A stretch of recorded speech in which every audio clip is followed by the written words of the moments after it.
Dibuang keluarga sejak kecil, Bella tumbuh di jalanan tanpa pernah tahu arti rumah. Suatu hari, datang pria asing, rapi, kaya, dan dia bilang, "Aku kakak kandungmu." Bella menolak percaya, tapi justru dari sanalah rahasia besar terbongkar tentang siapa dia sebenarnya dan kenapa ia melepaskan warisan miliaran rupiah demi sesuatu yang jauh lebih berharga. Pagi itu dingin, bukan karena cuaca, tapi karena sunyi yang menusuk hingga ke tulang. Bella duduk diam di pojok kamar sempit tanpa jendela, memeluk lututnya sambil menatap lantai yang mulai retak di beberapa bagian. Usianya baru 18. Namun sorot matanya seperti menyimpan beban usia yang berlipat. Sejak kecil, hidup tidak pernah benar-benar menyambutnya hangat. Setelah kedua orang tuanya meninggal dalam kecelakaan tragis saat ia berumur 5 tahun, ia berpindah dari satu rumah ke rumah lain, menumpang belas kasih yang semakin lama terasa seperti kutukan. Kini ia tinggal di rumah Bu Ratna, adik dari almarhum ibunya, tapi tak pernah sekalipun wanita itu memperlakukannya seperti keponakan. Bella hanyalah beban, mulut tambahan yang tak pernah menghasilkan apa-apa. Sejak datang ke rumah ini 2 tahun lalu, kata-kata yang ia dengar setiap hari hanyalah celaan, bentakan, dan sindiran tajam. Anak-anak Bu Ratna pun menirunya memanggil Bella dengan sebutan anak sial atau beban keluarga. Pagi itu, suasana menjadi lebih dingin dari biasanya. Bella baru saja selesai mencuci tumpukan baju kotor ketika Bu Ratna masuk ke dapur sambil menggeblak meja. "Kamu pikir rumah ini panti asuhan?" "Bella," seru Bu Ratna dengan suara lantang. Matanya menyipit penuh kemarahan. Bella tidak menjawab. Ia hanya menunduk, tangan masih basah oleh air sabun. Tubuhnya gemetar. Bukan karena takut, tapi karena ia tahu hari ini berbeda. Ada nada akhir dalam suara itu. Sesuatu akan terjadi. Bu Ratna melempar selembar amplop coklat ke atas meja. "Ini uang terakhir yang aku kasih buat kamu. Mulai besok, angkat kaki dari sini. Aku sudah cukup sabar menampung kamu. Anak-anak sendiri saja harus aku urus. Masa kamu numpang terus?" Bella menatap amplop itu. Uang yang entah cukup atau tidak untuk bertahan hidup di luar sana. Tak ada air mata. Sudah terlalu lama ia tak menangis. Ia hanya mengangguk perlahan, mengambil amplop itu dengan tangan bergetar, lalu berjalan ke kamar. Tidak ada yang menahannya. Tidak ada suara memohon untuknya tetap tinggal. Siang itu, dengan hanya satu ransel berisi pakaian lusuh, beberapa lembar uang, dan foto kecil kedua orang tuanya, Bella melangkah keluar dari rumah Bu Ratna. Matahari terik menyengat kulitnya saat ia berdiri di depan pagar rumah. Tangannya gemetar saat ia menarik napas panjang, mencoba menenangkan badai dalam dadanya. Untuk pertama kalinya dalam hidupnya, ia benar-benar sendirian. Tidak ada rumah yang bisa ia sebut sebagai tempat pulang. Ia berjalan kaki menyusuri trotoar kota yang panas, melewati orang-orang sibuk yang bahkan tak melihatnya. Ia mencoba masuk ke beberapa warung, menawarkan diri untuk mencuci piring atau menyapu demi makanan. Beberapa menolak mentah-mentah. Satu atau dua memberinya sisa makan siang yang hampir basi, tapi Bella menerimanya tanpa ragu. Ia tahu hari-harinya akan lebih keras dari sebelumnya. Malam pertama, Bella tidur di emperan toko. Kepalanya bersandar pada ransel.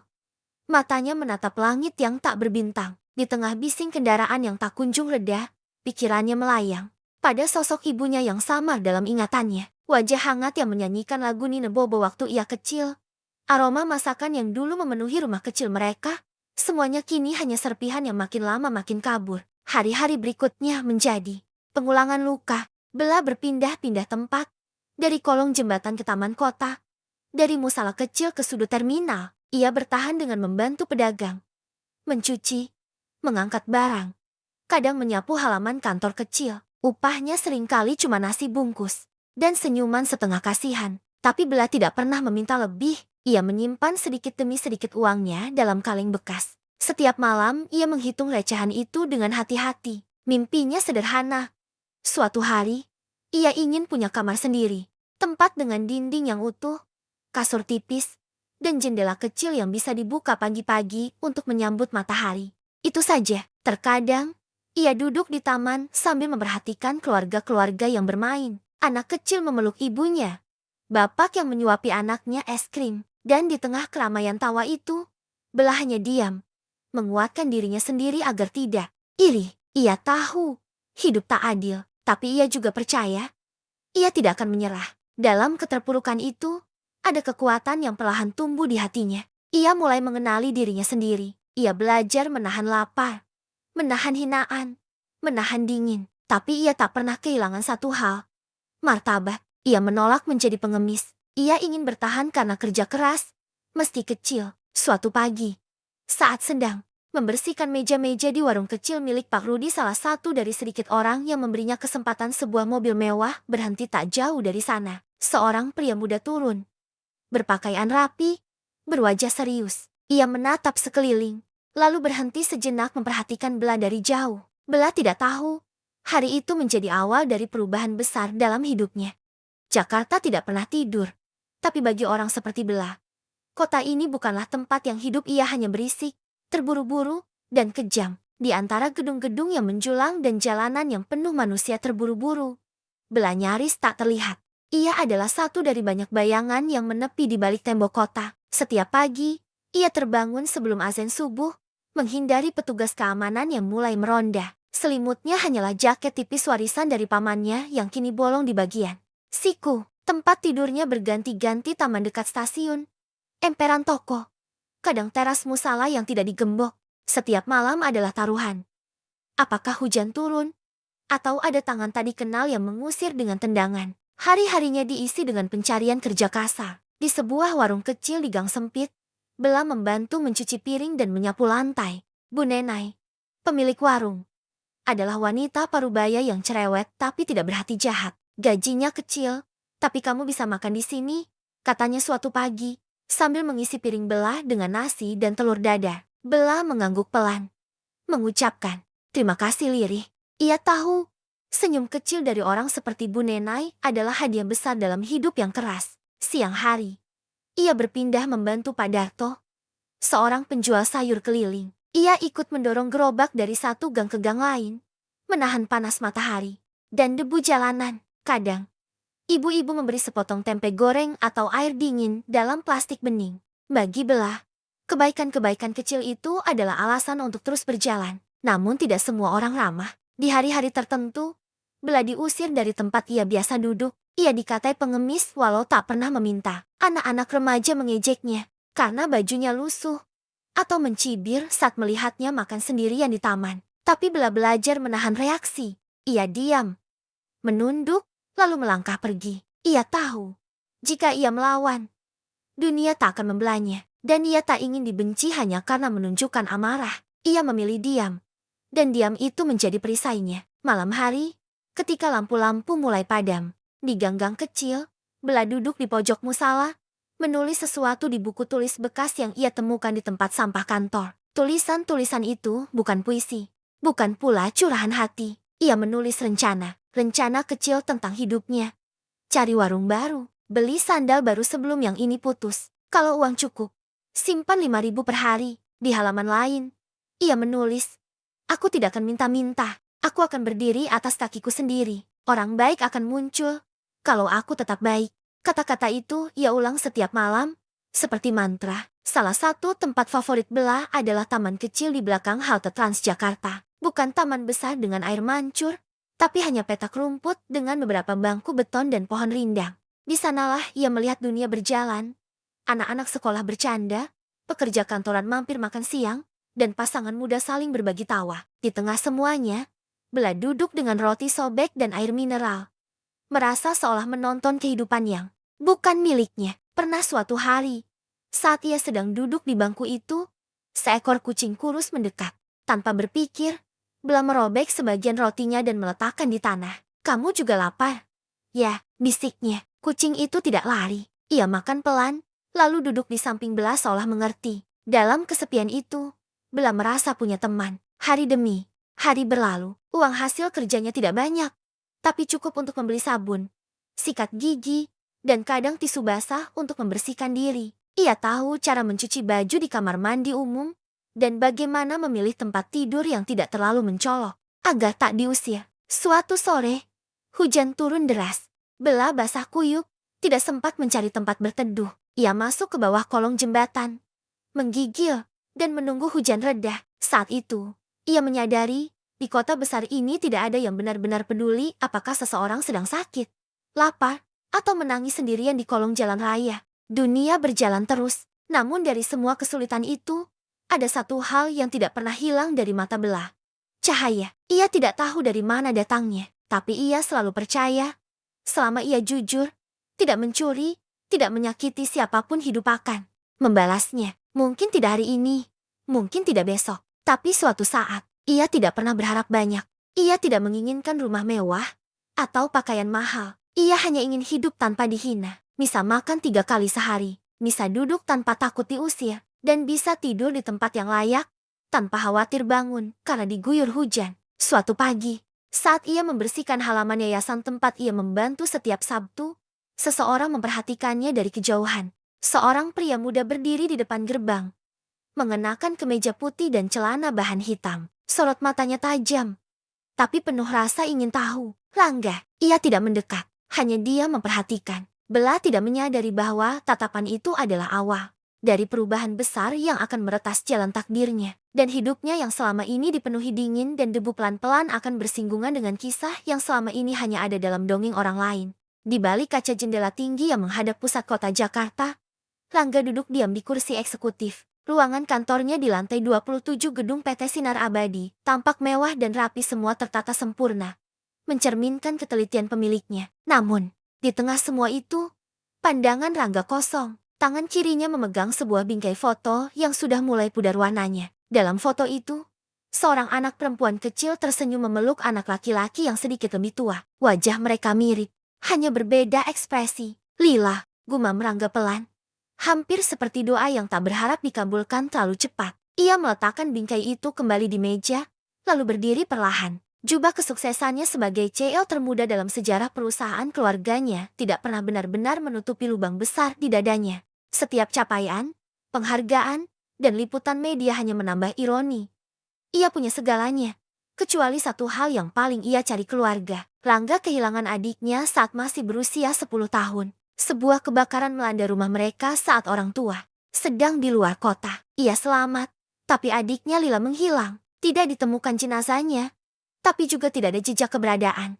Pihak berwenang menduga Lila mungkin dibawa seseorang yang menyelamatkannya, atau hilang di antara kekacauan. Bertahun-tahun pencarian tak membuahkan hasil, hingga akhirnya dihentikan. Tapi Rangga tak pernah benar-benar berhenti. Meski ia tumbuh, sekolah di luar negeri, membangun karier dengan gemilang, dan mengambil alih bisnis mendiang ayahnya, bayang-bayang Lila selalu ada. Ia sering bermimpi tentang gadis kecil itu. Dalam mimpi, Lila selalu memanggil namanya, lalu menghilang di kerumunan yang tak bisa ia kejar. Beberapa minggu terakhir, mimpi itu semakin sering datang, dan entah mengapa, hari ini, di tengah tekanan kerja dan target pasar, Rangga merasa ada sesuatu yang harus ia lakukan. Ia mengambil ponsel dan menekan nomor yang sudah lama tersimpan, tapi jarang ia hubungi. Pak Hendra, ujarnya tegas. Suara dari seberang menjawab penuh hormat.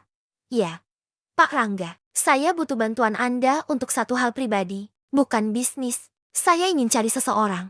Diam sejenak. Adik saya yang hilang dulu. Saya mau mulai lagi dari awal. Pak Hendra adalah seorang detektif pensiunan polisi yang pernah membantu kasus Lila dulu. Rangga mempercayainya lebih dari siapapun. Tidak banyak yang tahu tentang adik yang hilang itu. Bahkan rekan kerja dan karyawannya hanya mengenal Rangga sebagai pemimpin muda yang cerdas dan tak banyak bicara soal kehidupan pribadi. Saya siap bantu, jawab Pak Hendra akhirnya. Tapi kita butuh petunjuk baru. Pak, Rangga menghela napas dalam. Saya punya feeling, dia masih hidup. Saya yakin. Hari-hari setelah itu, Rangga mulai menyelami kembali dokumen-dokumen lama. Ia membuka kembali laporan rumah sakit, berkas kepolisian, bahkan mencoba memulihkan rekaman CCTV yang rusak. Ia mulai menghubungi yayasan sosial, panti asuhan, dan rumah sakit sekitar Jakarta yang mungkin pernah menerima anak tanpa identitas belasan tahun lalu. Rangga juga menyewa tim kecil untuk menyebarkan pencarian dengan pendekatan baru. Bukan hanya data, tapi wajah. Ia menggunakan teknologi AI untuk memproyeksikan wajah adiknya saat ini berdasarkan foto masa kecilnya. Salah satu sore, ketika ia pulang dari kantor lebih cepat, ia memandangi wajah itu dari layar laptopnya. Seorang gadis remaja dengan sorot mata tajam, tapi lembut. Entah kenapa, saat memandang gambar itu, hatinya terasa sesak. Di mana kamu sekarang? Bisiknya lirih. Beberapa hari kemudian, Rangga mengunjungi sebuah yayasan kecil yang mengurus anak-anak jalanan. Di sanalah matanya menangkap sosok seorang gadis remaja yang sedang menyapu halaman dengan penuh kesungguhan. Ia tidak tahu mengapa, tapi langkahnya terhenti. Gadis itu mengenakan baju lusuh.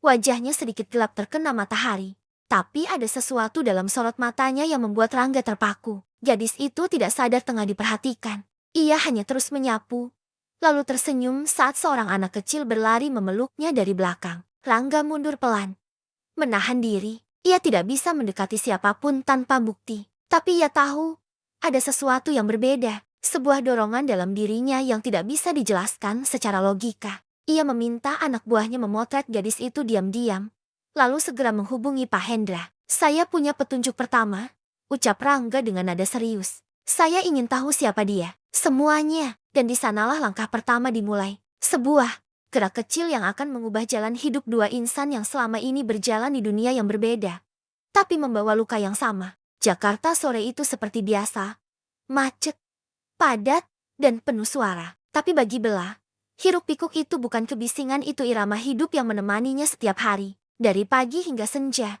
ia menyibukkan diri dengan berbagai pekerjaan kecil. Menyapu halaman yayasan, membersihkan kamar mandi umum, lalu membantu Pak Darto mendorong gerobak sayur. Hari ini, langkahnya berakhir di sebuah taman kecil di belakang halte Transjakarta. Ia duduk di bangku beton yang mulai retak, mengelap keringat dengan ujung lengan bajunya. Di sampingnya, kantong plastik berisi 2 roti sobek dan sebotol air mineral. Di depannya, lalu lintas terus bergulir. Orang-orang berlalu lalang, terburu-buru, mengejar sesuatu. Bella menatap mereka tanpa iri. Hanya diam. Ia sudah terbiasa menjadi penonton kehidupan. Sementara itu, di dalam sebuah mobil hitam berhenti tak jauh dari situ, Rangga duduk dengan pandangan tertuju pada sosok gadis yang sedang duduk sendirian itu. "Bella," ucapnya dalam hati, setelah mendapat informasi dari Pak Hendra 2 hari sebelumnya. Nama gadis itu muncul dari catatan yayasan tempat ia sering membantu secara sukarela. Rangga tidak turun, ia hanya mengamati. Gadis itu, wajahnya tak asing, walau jelas berubah dari foto masa kecil Lila yang masih melekat dalam ingatannya. Tapi ada sesuatu dalam sikapnya, tatapan matanya yang serius, tapi tak menyerah. Cara ia memegang botol air dengan hati-hati seperti takut kehilangannya. Bahkan senyumnya pada kucing yang mendekat, semuanya mengganggu hatinya. Dan anehnya, bukan hanya karena ia mengira Bella adalah Lila, tapi lebih dari itu, gadis itu memiliki keteguhan yang mengingatkannya pada seseorang yang pernah Rangga kenal lama. Ibunya. Di dalam pikirannya, Rangga mencoba menyusun logika, mencari kejelasan. Bisa jadi hanya kebetulan, bisa jadi Bella bukan siapa-siapa. Tapi, jika benar gadis itu adalah adiknya, dan ia tidak melakukan apa-apa, maka ia akan menyesal seumur hidup. Mobil berhenti cukup lama sampai sopirnya, Pak Andri, memberanikan diri bertanya, "Pak Rangga, mau turun sekarang?" Rangga tak menjawab. Ia mengangguk pelan, namun tetap tak bergerak. Lalu, perlahan, ia membuka pintu dan turun. Tapi ia tidak mendekati Bella. Ia hanya berjalan ke arah seberang, melewati taman dengan langkah biasa, lalu berhenti di kios kecil untuk membeli air mineral. Dari sudut mata, ia mengintip lagi ke arah bangku itu. Bella kini berdiri. Ia menyisihkan sebagian rotinya untuk kucing yang mengikutinya. Kemudian ia melangkah ke arah jalan kecil di sisi taman, menuju tempat kerja berikutnya. Rangga mengikuti dari kejauhan. Ia memperhatikan bagaimana gadis itu menyapa pemilik warung kecil, membantu mengangkat galon, lalu duduk sebentar sambil bercakap dengan anak-anak kecil yang lewat. Tidak ada yang dibuat-buat.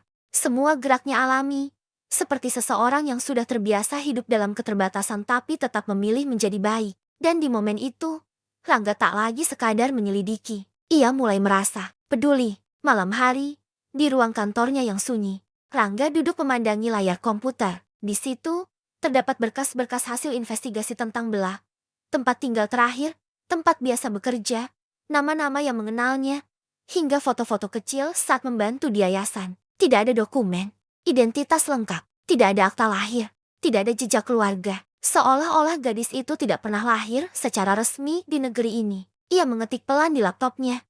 Jika dia benar Lila, mengapa tidak ada yang mencarinya? Dan jika dia bukan Lila, mengapa aku merasa ingin menjaganya? Ia tidak tahu jawabannya, tapi satu hal yang pasti. Besok, ia akan kembali ke taman itu, dan ia akan mencoba mencari celah untuk mengenal gadis itu lebih dekat, Meski tanpa menyebut siapa dirinya, Rangga tahu.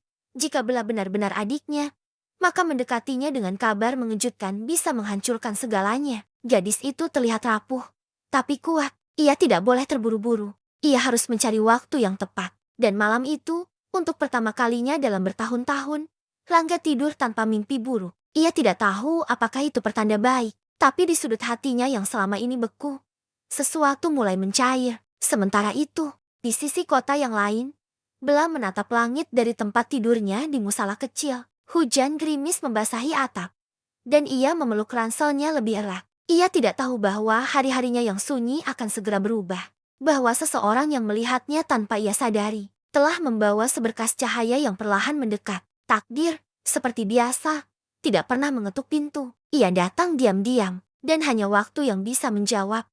Apakah pertemuan ini akan membawa kebahagiaan atau luka baru? Pagi itu, langit mendung, awan menggantung rendah seakan menyembunyikan sesuatu. Tapi bagi Bella, itu hanya satu hari biasa di antara hari-hari lain yang selalu menantangnya. Ia baru selesai mengepel lantai yayasan ketika suara langkah sepatu kulit menghentikan gerakannya. "Permisi," ujar suara pria. Bella mendongak. Seorang pria muda berdiri di depan pintu masuk, mengenakan kemeja putih bersih dan celana hitam. Rambutnya tersisir rapi, wajahnya tenang tapi tajam. "Ya, ada yang bisa saya bantu?" tanya Bella sopan. Pria itu tersenyum singkat. "Saya Rangga, perwakilan dari donatur yayasan ini. Saya hanya mampir sebentar, lihat-lihat saja." Bella mengangguk pelan, tidak curiga, tapi juga tidak sepenuhnya percaya. Sudah biasa ia bertemu orang-orang dermawan yang sekadar datang untuk foto, lalu menghilang. Tapi pria ini berbeda. Ia tidak membawa kamera, tidak berbicara banyak, dan tidak terlihat ingin dipuja. Setelah berbincang singkat dengan pengurus yayasan, Rangga berjalan ke arah Bella lagi. Ia berhenti beberapa langkah darinya, lalu menatap langsung. "Kamu bekerja di sini setiap hari?" "Tidak tetap. Kadang bantu bersih-bersih kalau sedang longgar," jawab Bella. Suaranya datar. "Kalau saya tawarkan pekerjaan tambahan, tertarik?" Bella memandang pria itu dalam-dalam. "Pekerjaan apa?" "Saya butuh seseorang untuk bantu bereskan rumah tua di luar kota. Tapi tidak jauh. Gaji harian, makan ditanggung. Tidak berat. Bisa kerja selama 2 minggu.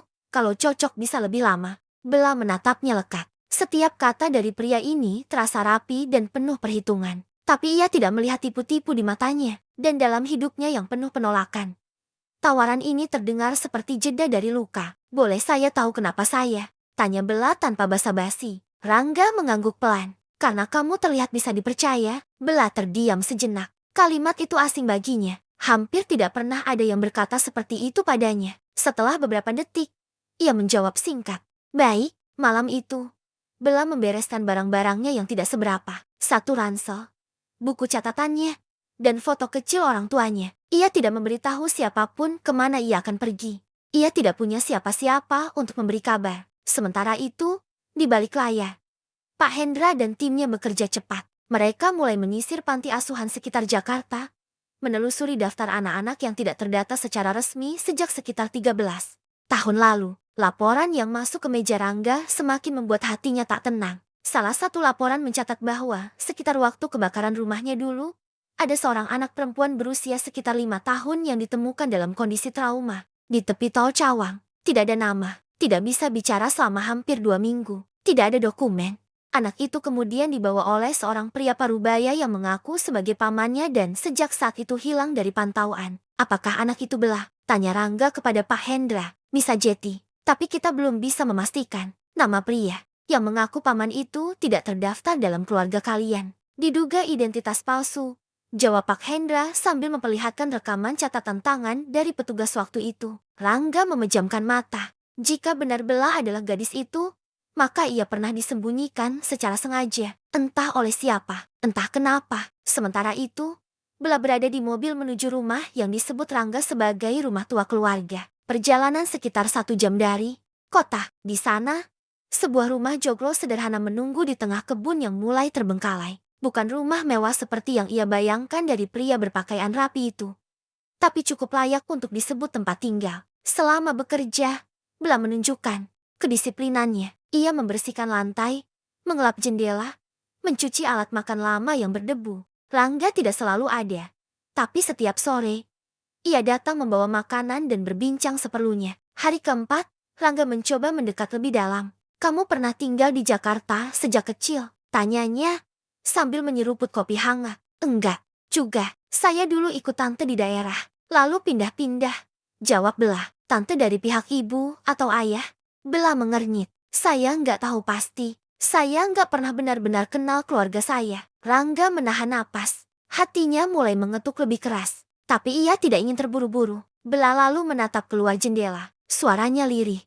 Tapi, jujur, saya nggak tahu saya anak siapa. Kadang saya mikir, saya ini, sisa. Rangga terdiam. Kata itu menghantamnya lebih keras dari yang ia duga. Sisa, iya, sisa dari sesuatu yang udah habis. Semua orang yang nerima saya selalu anggap saya beban. Jadi saya belajar hidup sendiri. Rangga menunduk. Ia ingin memeluk gadis itu, berkata bahwa ia bukan sisa. Ia adalah seseorang yang dicari, dirindukan, dan disayangi meski terlambat. Tapi ia hanya bisa mengepalkan tangannya di bawah meja. Sementara itu, dari pusat data yang ditelusuri oleh tim Pak Hendra, sebuah hasil awal muncul. Tes pencocokan DNA dari benda bekas pakai belas sikat gigi. Serpihan rambut dari sisir menunjukkan kecocokan 92% dengan profil genetik Rangga yang sudah tersimpan di database rumah sakit keluarga. Hasil resmi akan keluar dalam beberapa hari. Namun bagi Rangga, satu hal sudah pasti. Ia tidak salah pilih. Dan, bagi Bella, tanpa ia sadari, untuk pertama kalinya, seseorang sedang berjuang keras bukan untuk mengambil darinya, tapi untuk mengembalikannya. Sudah hampir 2 minggu, Bella tinggal di rumah joglo itu. Setiap sudut rumah kini bersih, meja makan berfungsi kembali, dan aroma teh melati hangat selalu menyambut matahari sore. Tapi yang tak berubah dan bahkan tumbuh adalah kebingungan. Di dalam hati Bella, Rangga datang setiap hari, bukan hanya sebagai pemberi pekerjaan, tapi perlahan menjadi teman bicara. Tak ada pertanyaan aneh, tak ada tatapan iba, hanya ketenangan. Kadang mereka bicara soal hal remeh seperti cuaca, tanaman yang mulai tumbuh, atau kenangan masa kecil yang sama. Bella mendapati dirinya nyaman, dan justru itulah yang menakutkan. Karena dalam hidupnya, kenyamanan seringkali menjadi awalan dari pengkhianatan. Suatu malam, setelah membersihkan dapur, Bella duduk di beranda rumah. Langit penuh bintang, angin berhembus lembut, dan suara jangkrik terdengar seperti pengiring sunyi. Rangga datang membawa 2 gelas jahe hangat. Terima kasih sudah menjaga rumah ini, ucap Rangga pelan, menyerahkan 1 gelas padanya. Bella menerimanya, tapi tidak langsung minum. Tatapannya tak bergerak dari langit malam. Kenapa rumah ini enggak dijual saja atau disewakan? Tanyanya pelan. Rangga menghela napas. Rumah ini punya kenangan. Kenangan menyakitkan, sebagian. Tapi juga kenangan yang membuat saya tetap hidup. Bella mengangguk pelan. Ia tahu bagaimana kenangan bisa jadi 2 mata pisau membunuh harapan sekaligus menjaga kewarasan. Beberapa saat mereka terdiam. Lalu Rangga bertanya dengan suara hati-hati.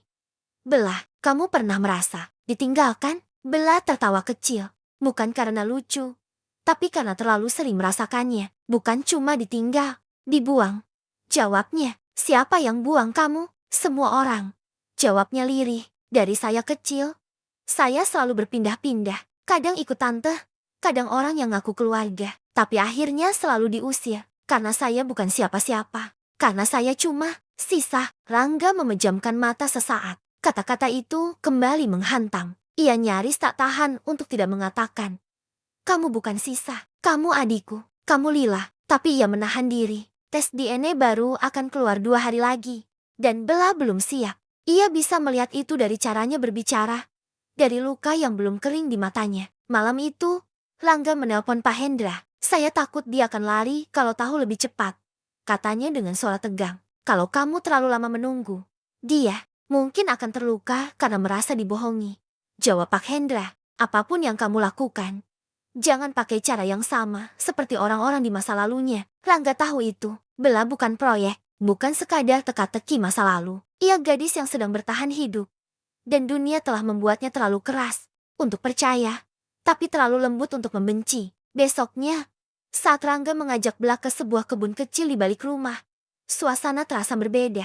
Bella lebih diam dari biasanya. Ia tidak tertawa saat Rangga bercanda tentang ulat yang menempel di bajunya. Matanya lebih tajam.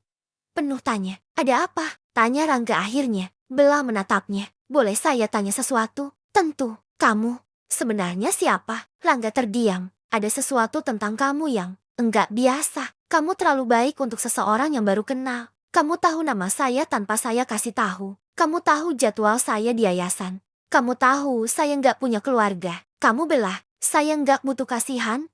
Potongnya. Suaranya bergetar. Kalau ini cuma proyek amal kamu, lebih baik saya pergi sekarang. Rangga buru-buru menggeleng. Tidak. Bukan begitu. Lalu, apa? Rangga menatap matanya. Ia ingin berkata jujur, tapi bibirnya tidak bergerak. Ada ketakutan di sana bahwa jika ia mengatakan hal yang sebenarnya, Bella akan runtuh atau pergi. Saya hanya ingin membantu. Itu saja. Katanya akhirnya. Bella menatapnya lama. Mata itu seperti mencari kebenaran. Menguliti semua lapisan kebohongan yang mungkin ada. Lalu ia berdiri. Mulai besok saya nggak usah dibayar lagi. Saya akan tetap bersihkan rumah ini sampai selesai. Tapi saya nggak mau dikasihani. Bella, tolong dengarkan dulu, saya sudah terlalu sering didekati dengan alasan mau bantu. Ucapnya, berbalik tanpa menatap lagi. Saya enggak bisa bedakan mana yang tulus. Mana yang akan ninggalin saya pas saya mulai percaya. Dan sore itu, Rangga hanya bisa menatap punggung gadis yang perlahan menjauh. Untuk pertama kalinya, ia merasa gagal. Bukan karena tidak mampu mendapatkan apa yang ia cari, tapi karena tidak tahu bagaimana caranya menyentuh hati seseorang yang terbiasa hidup dalam luka. Malam itu, Bella menangis dalam diam. Bukan karena sedih ditinggalkan, tapi karena ia merasa nyaris percaya, dan itu lebih menyakitkan dari ditinggalkan. Ia mengunci dirinya dari harapan. Ia memeluk dirinya sendiri di pojok kamar, sambil berkata pelan dalam hati, jangan berharap, jangan percaya. Dunia tidak akan berubah hanya karena satu orang baik muncul. Tapi jauh di dalam, bagian terdalam dari dirinya, masih berharap, meski hanya sedikit, bahwa kali ini berbeda. Dan di ruang lain, Rangga menatap layar ponselnya. Notifikasi masuk. Hasil tes DNA sudah tersedia. Pagi itu, udara dingin terasa menusuk meski matahari mulai naik tinggi. Rangga berdiri di sisi jendela rumah joglo, menatap kosong keluar. Di tangannya, selembar kertas hasil tes DNA terlipat rapi, tapi berat seperti beban bertenton. 92,6% kecocokan. Genetik. Kesimpulan, subjek diduga kuat memiliki hubungan saudara kandung. Tak ada lagi keraguan. Bella adalah Lila, adik yang selama ini ia cari. Tapi justru di titik kepastian itu, hatinya genting. Bukan karena takut ditolak, tapi karena sadar, kabar ini bisa menghancurkan tembok yang dibangun Bella dengan susah payah. Bella bukan hanya sedang bertahan hidup, ia sedang membuktikan pada dunia bahwa ia bisa sendiri. Dan Rangga akan meruntuhkan itu dengan satu kalimat. Siang hari, Bella membersihkan kamar tamu seperti biasa. Ia mulai kembali seperti semula, diam, bekerja, dan menjaga jarak. Tapi Rangga tahu, luka di hatinya belum sembuh. Dan satu-satunya cara menyembuhkannya adalah menghadapi semuanya. Bella, bisa duduk sebentar? Ucap Rangga pelan dari ambang pintu. Bella menoleh, ragu, tapi ia menuruti. Di meja makan yang sepi, mereka duduk berhadapan. Rangga meletakkan satu map kecil di atas meja. Matanya menatap langsung, tidak menghindar. Ada yang ingin saya ceritakan. Bella, diam. Sorot matanya waspada. Saya tidak datang ke hidup kamu secara kebetulan. Saya mencarimu bertahun-tahun. Kenapa? Karena kamu adik saya. Dunia seketika runtuh bagi Bella. Ia mematung, napasnya tercekat, matanya membelalak, tapi tak mengeluarkan air mata, hanya kosong. Rangga melanjutkan perlahan. Nama, kamu waktu kecil Lila. Kamu hilang saat kebakaran rumah kita. Aku selamat, tapi kamu menghilang. Semua orang mengira kamu meninggal. Tapi aku terus cari. Bella berdiri mendadak. Kursi berderit keras di lantai. Berhenti. Ucapnya pelan, tapi tajam. Kamu pikir saya bakal senang dengar ini? Kamu pikir saya akan peluk kamu sambil nangis dan teriak kakak? Jangan naif. Bella, nama saya Bella, bukan Lila. Bella, kamu gak harus langsung terima semua ini. Tapi kamu berhak tahu apa? Bahwa saya dibuang, diabaikan. Kalau kamu benar kakak saya, di mana kamu waktu saya lapar? Ditendang dari rumah orang, tidur di emperan. Rangga tak bisa menjawab. Bella menunjuk map itu. Kertas itu gak artinya apa-apa buat saya. Saya hidup bertahun-tahun tanpa tahu siapa saya. Dan sekarang kamu datang. Nasi saya identitas seolah saya butuh itu. Matanya basah kini, tapi bukan air mata bahagia, air mata marah, getir, dan kecewa. Kamu datang terlalu telat. Hidup saya sudah terbentuk. Saya bukan Lila, saya Bella, dan Bella nggak butuh siapa-siapa. Rangga berdiri, Saya bukan mau menyelamatkan kamu. Saya cuma mau buktikan kamu benar. Potongnya, apa kamu mau saya tinggal di rumah besar? Pakai nama keluarga kamu. Terima warisan. Lalu saya jadi adik yang kamu banggakan. Tidak, saya hanya ingin kita saling tahu. Itu saja. Bella menggeleng, menghapus air matanya dengan kasar. Saya lebih baik nggak tahu. Karena kalau tahu, artinya saya harus mengaku bahwa saya selama ini sendirian bukan karena takdir, tapi karena kamu nggak cukup cepat menemukan saya. Kalimat itu menghantam Rangga seperti palu godam. Ia berdiri kaku. Tidak ada yang bisa dibalas. Bella melangkah ke kamarnya, mengunci pintu, dan membiarkan dirinya hancur untuk pertama kali dalam waktu yang sangat lama. Malamnya, Rangga duduk sendirian di teras rumah Joglo. Map hasil tes DNA terbuka di pangkuannya. Ia membacanya berulang-ulang,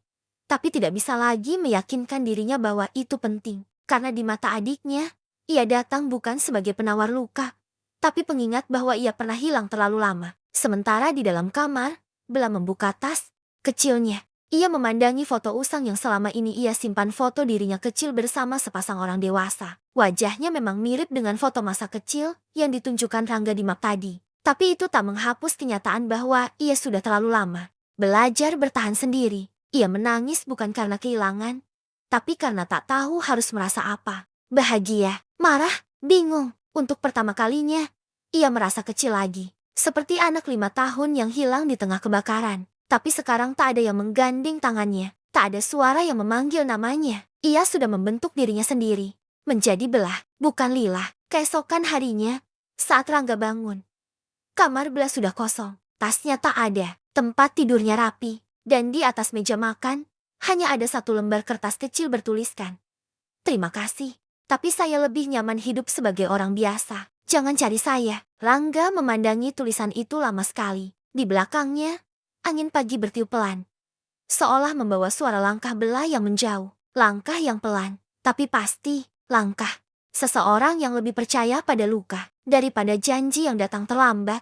Langkah Bella menyusuri terminal bus sore itu terasa ringan dan berat dalam waktu bersamaan. Ia tidak tahu akan kemana, yang ia tahu hanyalah ia tidak bisa tinggal. Ia takut Rangga akan menuntutnya menjadi seseorang yang ia tidak kenal. Ia takut kebaikan itu hanya akan menyakitinya lebih dalam. Ia duduk di kursi panjang pojok, mengenakan jaket lusuh dan ransel kecil di punggung. Dunia terus berlalu di depannya, tapi pikirannya tak bergerak. Di kepalanya berputar terus pertanyaan yang tak kunjung mendapat jawaban. Kalau memang dia kakakku, kenapa aku merasa sendirian bahkan saat dia datang? Di sisi lain, Rangga menatap layar CCTV tua yang menampilkan jalan depan rumah Joglo. Ia mengulang tayangan pagi hari saat Bella berjalan menjauh. Tidak ada kemarahan di wajah gadis itu, hanya keteguhan. Tapi bagi Rangga, keteguhan itu berasal dari luka yang terlalu lama dibiarkan sendiri. Ia tidak menyalahkan Bella, ia menyalahkan dirinya sendiri. Karena meski niatnya tulus, ia lupa satu hal penting. Percaya butuh waktu, dan seseorang yang dibentuk oleh penderitaan tidak bisa tiba-tiba menerima pelukan, meski itu datang dari saudara kandung. Dia harus tahu, ucap Rangga pada dirinya sendiri, bahwa dia bisa menolak warisan, menolak nama keluarga, tapi tidak bisa menolak satu hal, bahwa dia dicintai. 2 hari kemudian, Bella berada di kota kecil pinggiran Jawa Barat. Ia tinggal di rumah kos sempit, bekerja serabutan di warung makan, mencuci piring dan mengepel lantai. Semua ia lakukan dalam diam, tak satu pun orang tahu siapa dia, dan itu membuatnya nyaman. Tapi setiap malam, sebelum tidur, ia membuka kembali buku catatannya. Halaman terakhir ditandai satu kalimat kecil. Jangan pernah percaya pada siapa pun, bahkan jika mereka bilang kamu keluarga. Tapi hari ketiga, ia menambahkan catatan baru di bawahnya. Kecil dan ragu-ragu.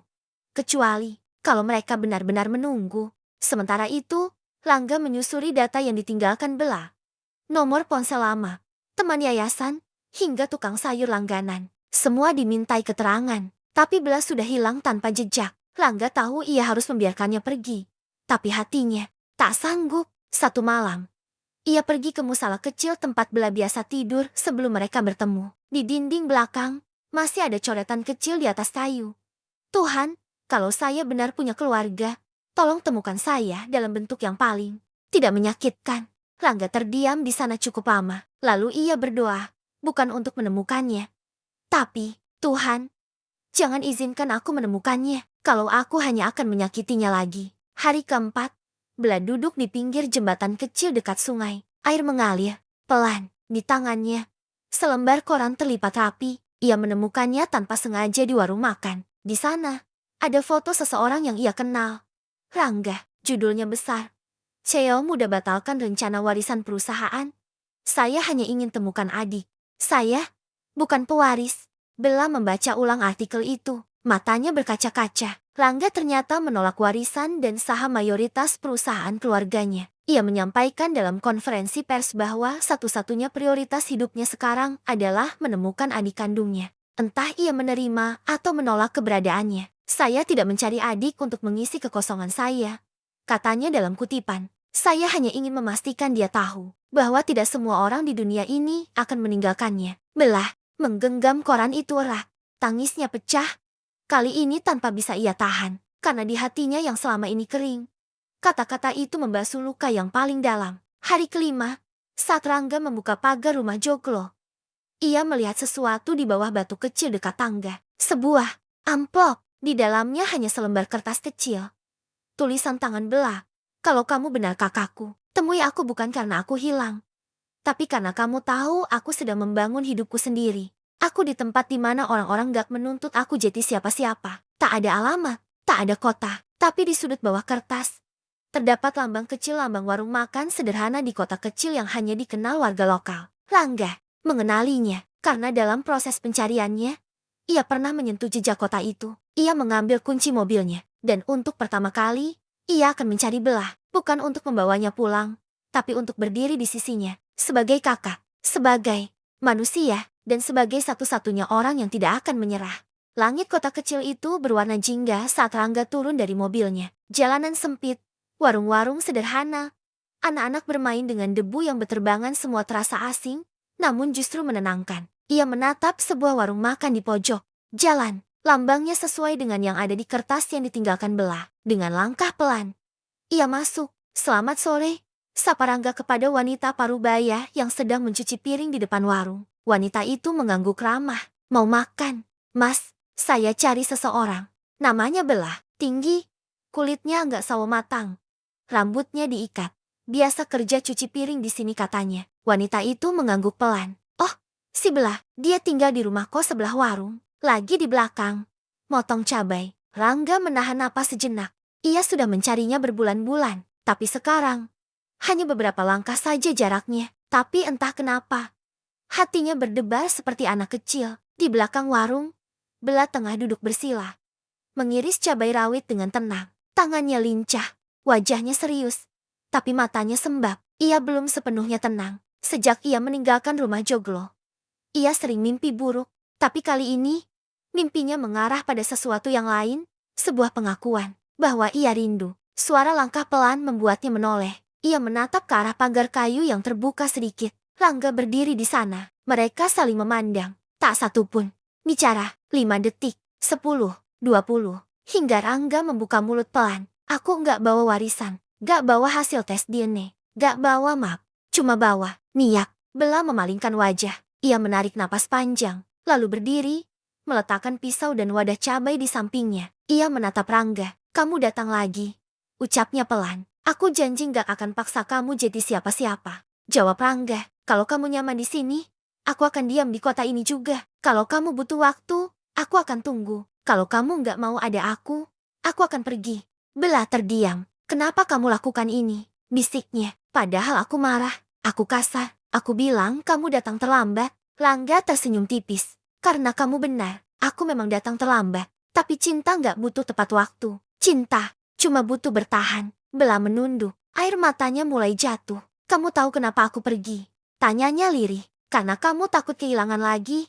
Jawab Rangga lembut. Dan karena aku gak mau siapapun merasa kasihan. Rangga mengangguk. Aku gak kasihan. Aku kagum. Aku lihat kamu berdiri sendiri di tengah hidup yang keras. Kamu bangun harga dirimu. Dan aku cuma ingin ada di dekat kamu tanpa merusak apapun. Bella menghapus air matanya, lalu tertawa kecil sambil menangis. Gila ya, kamu ini kakak aneh. Rangga tersenyum. Dan kamu adik yang luar biasa. Keras kepala. Bella melangkah pelan, lalu duduk kembali di tempat semula. Kalau kamu mau bantu, katanya sambil menyerahkan pisau kecil.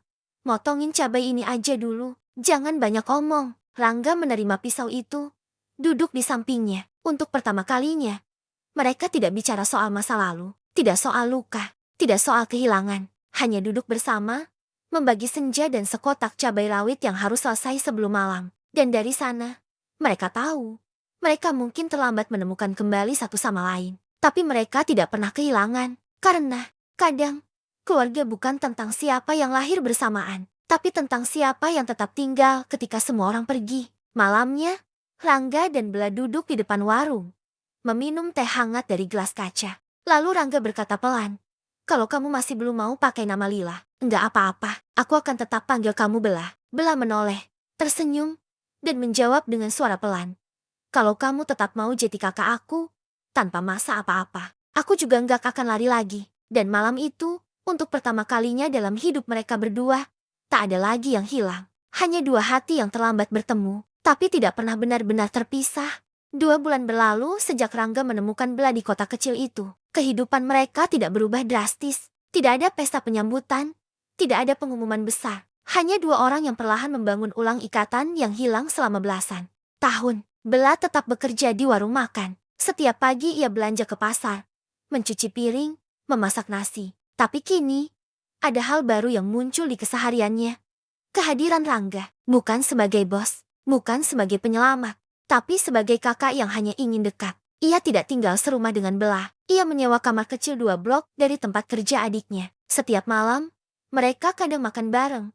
Kadang hanya saling menyapa sebentar, dan itu cukup. Suatu sore, Bella berjalan menyusuri sawah kecil di belakang kosnya. Di tangan kirinya, sebuah buku catatan yang dulu ia anggap sebagai tembok perlindungan. Kini, buku itu lebih mirip jendela, tempat ia mengintip dunia dengan mata baru. Di halaman terakhir, ia menulis, "Dulu aku pikir hidup cuma tentang bertahan, tapi ternyata hidup juga soal menerima. Dan rumah bukan tempat kamu berasal, tapi tempat kamu bisa pulang, meski enggak ditunggu." Ia menutup buku itu dan menatap langit. Di kejauhan, ia melihat Rangga datang dengan 2 bungkus tahu goreng dan teh botol. "Makan dulu." "Yuk," kata Rangga sambil duduk di rerumputan. Bella mengambil 1 bungkus dan mengangguk pelan. "Besok aku balik ke Jakarta," ujar Rangga sambil membuka plastiknya. Bella terdiam sebentar. "Untuk apa?" "Ada beberapa urusan bisnis yang harus diberesin. Tapi aku nggak bakal lama. Mungkin seminggu." Bella mengangguk. Ia tidak berkata apa-apa. Tapi Rangga tahu, diamnya bukan berarti kecewa. Hanya sedang belajar menerima bahwa hidup memang bergerak. "Aku nggak akan ganggu kamu. Dan kalau kamu butuh waktu lebih lama untuk sendiri, aku tetap nunggu," kata Rangga lagi. Bella menoleh. "Kamu ini nungguin siapa sih?" Rangga tersenyum kecil. "Adikku, tapi bukan karena dia hilang. Karena dia berharga." Bella tak bisa menahan senyum, meski matanya basah. "Aku belum bisa panggil kamu kasih." "Nggak apa-apa," potong Rangga. "Aku tetap akan jadi kakak kamu, tanpa syarat. Dan aku belum tentu mau tinggal di rumah besar kamu." "Bagus, aku juga belum tentu cocok tinggal di rumah kecil kamu." Keduanya tertawa, tidak keras, tapi cukup untuk mengisi ruang yang dulu kosong. Seminggu kemudian, Rangga kembali ke Jakarta. Ia tak lagi gembar-gembor mencari adiknya. Tidak ada berita, tidak ada pencitraan. Ia hanya menjalani hari menata perusahaan, menyelesaikan sengketa, aset warisan, dan memindahkan sebagian sahamnya ke yayasan anak-anak yatim. Bella tetap tinggal di kota kecil itu, tapi sesuatu dalam dirinya berubah. Ia tidak lagi merasa sendirian, tidak lagi merasa harus melawan semuanya sendiri. Kadang ia mengirim pesan pendek, "Lagi masak tempe bacem, kalau pulang, bilang." Kadang ia cuma mengirim foto sandal barunya, kucing liar yang ia beri makan, atau matahari terbenam dari jendela kamarnya. Dan Rangga selalu membalas, kadang dengan candaan, kadang dengan doa. Dan suatu hari, tanpa sadar, Bella menulis ini di catatan kecilnya.